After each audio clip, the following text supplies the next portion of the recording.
Hi viewers, welcome to our channel. ప్రస్తుతం మనతో పాటు దాము బాలాజీ గారు సీనియర్ జర్నలిస్ట్ ఉన్నారు. వారితో ఒకసారి మాట్లాడదాం. సార్ నమస్కారం సార్.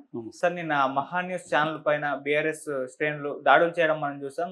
సో చాలా వరకు అయితే డ్యామేజ్ అయితే అయిపోయింది. అయితే ఇప్పుడు దీనిపైన పొలిటికల్ గా చాలా వరకు అయితే ఖండిస్తున్నారు. పవన్ కళ్యాణ్ గారు ఖండించారు, చంద్రబాబు నాయుడు గారు కూడా ఖండించారు, కేటీఆర్ గారు కూడా అదో స్టైల్లో ఖండించినట్టుగా మనకు కనిపించింది. అయితే ఇప్పుడు దీనిపైన కొంత భిన్నాభిప్రాయాలు వ్యక్తం అవుతున్నాయి. అంటే ఒక్క మహా న్యూస్ పైన కాదు, గతంలో కొన్ని ఛానల్స్ పైన కూడా దాడులు అయినప్పుడు మరి మీరు ఎందుకు అప్పుడు ఖండించలేదు, సాక్షి పైన దాడులు కూడా జరిగాయి కదా, మరి అప్పుడు ఎందుకు ఖండించలేదని కొన్ని విమర్శలు కూడా చేస్తున్నారు. ఓవరాల్ గా అంటే మీడియా సంస్థల పైన దాడులు అన్నదాన్ని ఏ విధంగా చూడొచ్చు అంటారు? యాక్చువల్గా ఇక్కడ రెండు రకాల అంటే ముందు ఏం జరిగిందో చెప్పుకొని మళ్ళీ చెప్పుకుందాం. సో నిన్న ఏం జరిగిందంటే మహా న్యూస్ ఛానల్ కేటీఆర్ మీద కేసీఆర్ మీద కొన్ని కథనాలను ప్రచురించింది. అదేంటంటే ఫోన్ ట్యాపింగ్లు అనేక విషయాలు తెలిసాయి. కేటీఆర్ డైరెక్ట్గా హీరోయిన్ అని బెదిరించాడు. సో మా వాళ్ళు రమ్మని చోటికి మీరు రావాలి, లేకపోతే మీ మొత్తం ఫోన్ ఇదంతా హిస్టరీ ఉంది నా దగ్గర, ఇవన్నీ బెదిరించి వాళ్ళని జన్వాడ ఫామ్ హౌస్ దగ్గరికి రమ్మని ఇట్లేదో మొత్తానికి వాళ్ళు కేటీఆర్ కొంతమంది హీరోయిన్లను బెదిరించి లైంగికంగా వాళ్ళని యూజ్ చేసుకున్నాడు అన్న వెర్షన్తో చెప్పడం మొదలుపెట్టారు. అట్లాగే దీని వెనక కేసీఆర్ ఉన్నాడు అనేది చెప్పారు. సో దీని మీద డిబేట్లు పెట్టారు.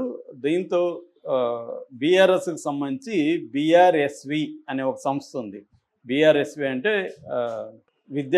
విద్యార్థి వింగ్. అది వి అంటే విద్యార్థి, బీఆర్ఎస్వి అంటే బీఆర్ఎస్ విద్యార్థి అనే సంస్థకు సంబంధించిన ఒక 20 మంది విద్యార్థులు అక్కడికి వెళ్ళి దాడి చేశారు. వీళ్ళు వెళ్ళడమే రాడ్స్, నైవ్స్, స్టోన్స్ తీసుకెళ్ళి అక్కడ ఫ్రంట్ ఆఫీస్ మీద, తర్వాత బయట కార్లని బీభత్సంగా విధ్వంసం చేశారు. అవన్నీ కూడా రికార్డు కూడా అయినాయి. వాళ్ళు వీడియోలతో తీశారు, ప్లస్ సీసీ కెమెరాలు కూడా ఉన్నాయి. తర్వాత ఆఫీసు లోపలికి వెళ్ళి కూడా బద్దలు కొట్టారు, వాళ్ళని బెదిరించారు. కొంతమంది ఆఫీసులో అక్కడ బయట పనిచేసే వాళ్ళు ఇద్దరు గాయపడ్డారు, కొంతమంది జర్నలిస్టులు కూడా గాయపడ్డారు.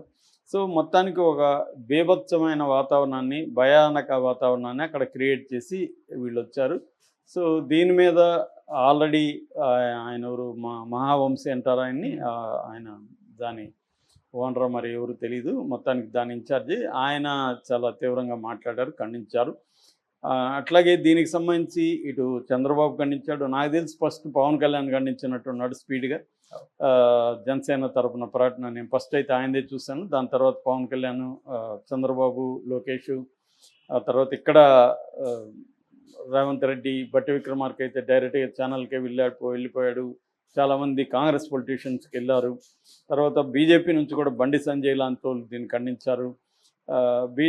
ఇది జరిగింది. అయితే ఇక్కడ టైమింగ్ కూడా ఇంపార్టెంట్. ఎప్పటి నుంచో ఇదే వార్త వస్తుంది. కేటీఆర్ది ఇప్పుడు కొత్తగా ఏం రాలేదు. డే 1 నుంచి కూడా కేటీఆర్ ఈ ఫోన్ ట్రాపింగ్, అమ్మాయిలది ఫోన్ ట్యాప్ చేసి వాళ్ళ పర్సనల్ విషయాలంతా కనుక్కొని వాళ్ళని బ్లాక్మెయిల్ చేసి లొంగ తీసుకున్నాడని కథనం డే 1 నుంచే వస్తూ ఉంది, ఇప్పుడు కాదు. ఫోన్ ట్యాపింగ్ విషయం బయటకు వచ్చినప్పటి నుంచి కూడా ఈ కథనం బయటకు వస్తుంది. దాని తర్వాత కొండా సురేఖ లాంటి వాళ్ళు ఓపెన్గానే కేటీఆర్ నాగార్జునని బెదిరించి వాళ్ళ కోడలు సమంతాన్ని తన దగ్గరికి పంపమన్నాడు. ఇలాంటి మాటలంతా కూడా ఆమె మాట్లాడింది. దాని మీద వీళ్ళు కేసులు వేశారు. ఇప్పుడు ఎందుకు పొయ్యి కొట్టారు అన్న చర్చ ఒకటి వస్తుంది. దీనికి బండి సంజయ్ లాంటి వాళ్ళు చెప్పేది ఏంటంటే, ఈ నిన్న స్వేచ్ఛ అనే అమ్మాయి ఆత్మహత్య చేసుకుంది. దానికి సంబంధించి పూర్ణచంద్ర అనే అబ్బాయి ఇన్వాల్వ్ అయినట్టుగా తెలుస్తుంది. పూర్ణచంద్ర ఏమో బీఆర్ఎస్ అతను కాబట్టి తమ మీదకి రాకుండా దాన్ని డైవర్ట్ చేయడానికి ఈ పని చేశారు వీళ్ళు వెళ్ళి. దాన్ని చేయడం వల్ల ఇష్యూ అంతా ఇటు డైవర్ట్ అవుతుంది అనేది వీళ్ళ ప్లాను అనేది ఆయన చెప్పాడు. వీళ్ళు మాత్రం లేదు, మా మీడియా మీద అతను అక్కసు పెట్టుకొని రౌడీలను పంపించి మమ్మల్ని లొంగ తీసుకోవడానికి చేస్తున్నారు అనేది వీళ్ళు చెప్తున్నారు. సో ఇది బేసిక్గా జరిగింది. అంటే ఈ మధ్య ఏమైందంటే తెలంగాణలో ఒకప్పుడు ఈ స్థాయిలో ఉండేది కాదు. కేటీఆర్ పదే బిగినింగ్లో అనింది ఏంటంటే, మా ప్రభుత్వం పట్ల అనవసరంగా అబద్ధాలు క్రియేట్ చేశారు, యూట్యూబ్ ఛానల్ అవన్నీ పెట్టి. మేము కానీ వేరే దగ్గర బడ్జెట్ పెట్టే బదులు ఒక 100 యూట్యూబ్ ఛానళ్ళు పెట్టుకొని ఉంటే మేమే గెలిచేవాళ్ళం అని కూడా కేటీఆర్ అన్నారు. అంటే అర్థమైంది ఏమంటే, సోషల్ మీడియాలో మేము బలంగా లేము, అందువల్ల మాకు ఒక ఆర్టిఫిషియల్గా మా మీద వ్యతిరేకత క్రియేట్ చేసి కేసీఆర్కి అహంకారమనం ఇంకోటి క్రియేట్ చేసి దాన్ని ప్రచారం చేయగలిగారు, మేము అడ్డుకోవడంలో ఫెయిల్ అయినాము అనేది ఆయన చెప్పింది. దాంతో బీఆర్ఎస్ ఏం చేసిందంటే సోషల్ మీడియా హ్యాండిల్స్ని కొంత పెట్టి వాళ్ళు కాంగ్రెస్కి వ్యతిరేకంగా రకరకాల పద్ధతుల్లో పోరాటం అనేది మొదలుపెట్టారు. ఇప్పుడు ఇది ఎప్పటి నుంచో ఆంధ్రాలో ఉంది. ఆంధ్రాలో తెలుగుదేశానికి స్ట్రాంగ్ సోషల్ మీడియా ఉంటుంది, వైసీపీకి స్ట్రాంగ్ ఉంటుంది. వాళ్ళిద్దరు ఒకరి మీద ఒకరు పర్సనల్గా అటాక్స్ చేసుకుంటారు, అబద్ధాలు ప్రచారాలు చేస్తారు, ఇవన్నీ జరుగుతుంది. అదే పద్ధతిలో ఇక్కడ కూడా ఏమైందంటే బీఆర్ఎస్ మొదలుపెట్టింది. ఈ గేమ్ని రేవంత్ రెడ్డి కూడా ఓన్ చేసుకుని, రేవంత్ రెడ్డి కూడా social media, main stream media ఇలాగ ఆయన కూడా కొన్ని పెట్టి, ఆల్రెడీ ఆయనకు తెలుగుదేశం మీడియా కూడా సపోర్ట్ ఉంది. ఆయన కూడా వీళ్ళ మీద రకరకాల పద్ధతుల్లో కాంగ్రెస్ మీడియా కూడా ప్రచారం చేయడం మొదలుపెట్టింది. ఇదంతా కూడా ఒకటి వైరల్ అవుతుంది. అది ఒక హీరోయిన్ చెప్పినట్టుగా తనని ఎలాగా కేటీఆర్ నాశనం చేశాడో ఆమె చెప్పినట్టుగా ఒకటి, నిజానికి ఆమె చెప్పినట్టుగా ఎక్కడ మనకి పబ్లిక్లో లేదు. వీళ్ళు క్రియేట్ చేసి దాన్ని ఒక న్యూస్లో వచ్చినట్టు వీళ్ళు చేస్తున్నారు. అట్లాగే రేవంత్ రెడ్డి ఎక్కడో ఒక పెద్ద కాంప్లెక్స్కి, అపార్ట్మెంట్ కాంప్లెక్స్కి వెళ్తే అక్కడ మారువేషంలో బైక్లో అక్కడ వాళ్ళు ఆపారు. లోపల హీరోయిన్ ఫోన్ చేసి ఆయన్ని లోపలికి రమ్మని చెప్పింది. ఇది ఒక కథనం వీళ్ళు క్రియేట్ చేశారు. అంటే అబద్ధాలని క్రియేట్ చేసి వ్యక్తుల ప్రతిష్టను దిగజార్చడం అనేది ఆల్రెడీ ఆంధ్రాలో ఎప్పటి నుంచో జరుగుతుంటే, తెలంగాణలో దాన్ని ఈ మధ్య కాలంలో అసలే లేదని కాదు కానీ దాన్ని ఒక ఆర్గనైజ్డ్గా ప్లాన్డ్గా చేయడం అనేది ఇరు వర్గాలు చేస్తున్నాయి. ఇటు బీఆర్ఎస్ కాంగ్రెస్ ఇద్దరు కూడా చేస్తున్నారనమాట. ఈ నేపథ్యంలో ఏమైందంటే ఈ ఫోన్ ట్యాపింగ్ని ఉపయోగించుకుని రేవంత్ రెడ్డి ప్రభుత్వం వీళ్ళని బదనాం చేయాలి. నిజానికి ఫోన్ ట్యాపింగ్లో ఇవన్నీ తెలుసుంటే వీళ్ళు బయట పెట్టకూడదు కదా. వాళ్ళు గవర్నమెంట్ బయట పెట్టకపోతే అసలు ఈ విషయాలు బయటకు ఎట్లా వచ్చాయి? వీళ్ళు చేయాల్సింది ఏంటి? కోర్టులో సాక్ష్యాలు పెట్టి శిక్ష వేయాలి. అది చేయట్లేదు. ఈ మధ్య ఏం జరుగుతుందంటే కోర్టు కేసులు అనేది ఊరికే ఎందుకు పెడుతున్నారంటే ఆ కేసుల్లో ఏం తేలాయని చెప్పి పొలిటికల్గా వీళ్ళని బదనాం చేయడానికి తప్ప నిజానికి కోర్టులో శిక్షలు వేయించాలనే ఉద్దేశం వాళ్ళకి లేదు. అది కాదు అసలు ఉద్దేశం.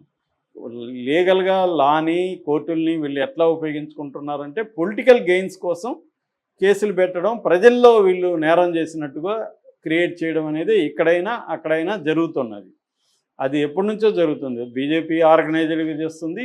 ఏ పార్టీలు వాళ్ళకున్న మీడియా మీద పట్టు, ఆర్గనైజేషన్ క్యాపబిలిటీసు దీన్ని బేస్ చేసుకొని అన్ని పార్టీలు కూడా ఇవాళ అదే పని చేస్తున్నాయి.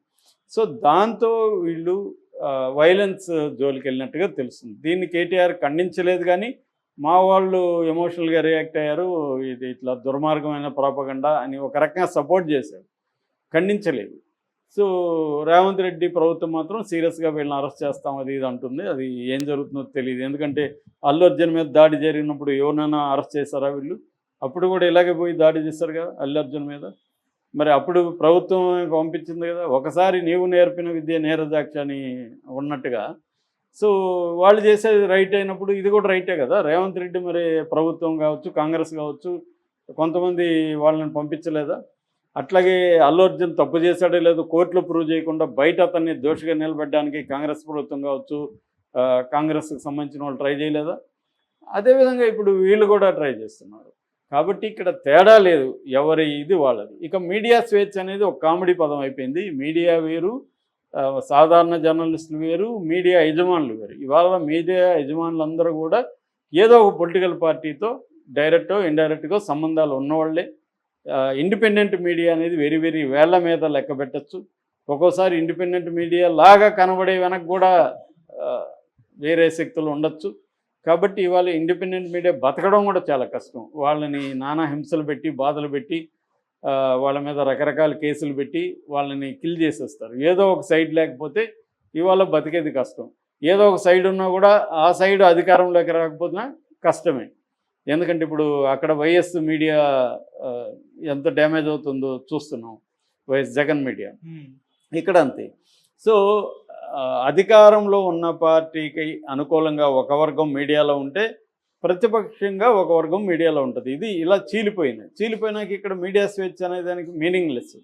వీళ్ళు ప్లాన్డ్గానే, ఇప్పుడు అతనికి ఎందుకు ఇంత ప్లాన్డ్గా చేయాల్సిన అవసరం మహా ఛానల్కి ఎందుకు ఉంది అంటే క్లియర్ పొజిషన్ తీసుకున్నారు వాళ్ళు. రేవంత్ రెడ్డి వైపు వాళ్ళు, తెలుగుదేశం ఛానల్ అన్నీ రేవంత్ రెడ్డి వైపు.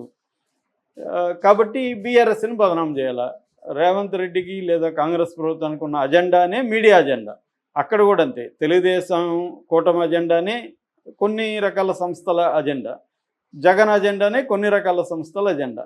ఇంకెక్కడ ప్రజల కేంద్రంగా పనిచేసే మీడియా అనేది వాళ్ళు లేదు. జర్నలిస్టులు కూడా ఏమైపోయారు, కొంతమంది బతుకు తెరుగు కావచ్చు, కొంతమంది పదవుల కోసం కావచ్చు, ఇలా కొంతమంది కులపిచ్చి కావచ్చు. ఎందుకంటే ఈ మధ్య నేను చూస్తున్నా జర్నలిస్టులు కూడా కుల సంఘాల్లోకి వెళ్ళిపోయారు. డాష్ కులం జర్నలిస్టులు, కమ్మ కులం జర్నలిస్టులు, రెడ్డి కులం జర్నలిస్టులు అనేది గ్రూపులు పెట్టేసుకొని వాళ్ళే కలుస్తున్నారు. మనం ఎలా సాధించుకోవాలి, మనం ఎట్లా ఏం చేసుకోవాలి, మనకి ఇండ్లు ఎట్లా, మనకి వ్యవహారాలు లోన్లు ఎట్లా, ఈ వ్యవహారంలో వాళ్ళు ఉన్నారు. కాబట్టి ఇవాళ జర్నలిస్టుల మీద దాడి, మీడియా మీద దాడి, పత్రికా స్వేచ్ఛ మీద దాడి, ప్రజాస్వామ్యం మీద దాడి అనేది కామెడీగా అయిపోయింది జనాలకి. మరి ఎవర్రా ఇక్కడ మీడియా ఎవరు, ప్రజాస్వామ్యం ఎవరు అనేది కామెడీ అయిపోయింది. అంటే నీ మీదకి వస్తే మాత్రమే ప్రజాస్వామ్యం గుర్తొస్తుంది, నువ్వేమో వాళ్ళ మీదకి వెళ్ళినప్పుడు రాదా? ఇప్పుడు ఇదే పవన్ కళ్యాణ్ సాక్షుల మీద మొన్న అమరావతి మీద అన్నారని సాక్షిని దాడి చేసినప్పుడు పవన్ కళ్యాణ్ ఖండించలే. పవన్ కళ్యాణ్ ఇప్పుడేమంటున్నాడు, ఒక మీ మీద విమర్శిస్తే దానికి ఒక పద్ధతి ఉంటుంది కదా, ఇలాగే చేయొచ్చా అంటున్నాడు. మరి ఆ మాట అప్పుడు ఎందుకు అనలేదు? సాక్షి ఒకవేళ అమరావతిని అవమానిస్తే మీరు కూడా దాన్ని కౌంటర్ చేయండి, ధర్నాలు చేయండి, ప్రజాస్వామ్యం చేయండి, వాళ్ళ మీద ఎందుకు దాడులకు వెళ్ళారు అని ఈయన అడగాలి కదా, ఈయన అడగలేదు. ఇదే వ్యక్తి 2018లో ఇదే మహాన్యూస్ మీద దారుణంగా పోస్ట్ పెట్టాడు, వాళ్ళని ఒక రకంగా బెదిరిస్తున్నట్టుగా. దాంట్లో సుజనా చౌదరి ఫండ్ ఇస్తున్నాడు అని కూడా చెప్పాడు. కాబట్టి ఏంటంటే ఇప్పుడు అందరూ కూడా ఎవరికి ఏమి ఇక్కడ నీతి లేదు, నిజాయితీ లేదు, అధికారం పదవి ఇదే క్రైటీరియా తప్ప వాళ్ళకి నీతి ఉండాలని మనం అనుకుంటే మనం వీపీలు అయిపోతాం. ఇక్కడ ఎవరికి ఏమి నీతి లేదు, క్లియర్గా అందరికీ ప్రజలకు కూడా తెలిసిపోయింది. ప్రజలు కూడా నాకేంటన్న పద్ధతిలోనే ఉన్నారు, నాకు హెల్ప్ అయితే నేను సపోర్ట్ చేస్తాను. కాబట్టి ఇవాళ నీతులు, న్యాయము, విలువలు, ప్రజాస్వామ్యము, పత్రికా స్వేచ్ఛ, వాక్ స్వాతంత్రం ఇవన్నీ మాట్లాడితే కామెడీ పదాల్లాగా అనిపిస్తున్నాయి. నిజానికి మాట్లాడాల్సింది అవే, కానీ అవి కామెడీ ఎందుకు అయిపోయిందంటే ఎక్కడా లేదు. నీకు అవసరం వచ్చినప్పుడు నువ్వు అంటున్నావు, నీకు అవసరం లేనప్పుడు వాడి మీద నీకు దాడి చేయాల్సిన అవసరం నువ్వే చేస్తున్నావు. మళ్ళీ ఇదే బీఆర్ఎస్ మొత్తం కంప్లీట్ మీడియాను తొక్కిపెట్టేసింది 10 ఏళ్ళుగా.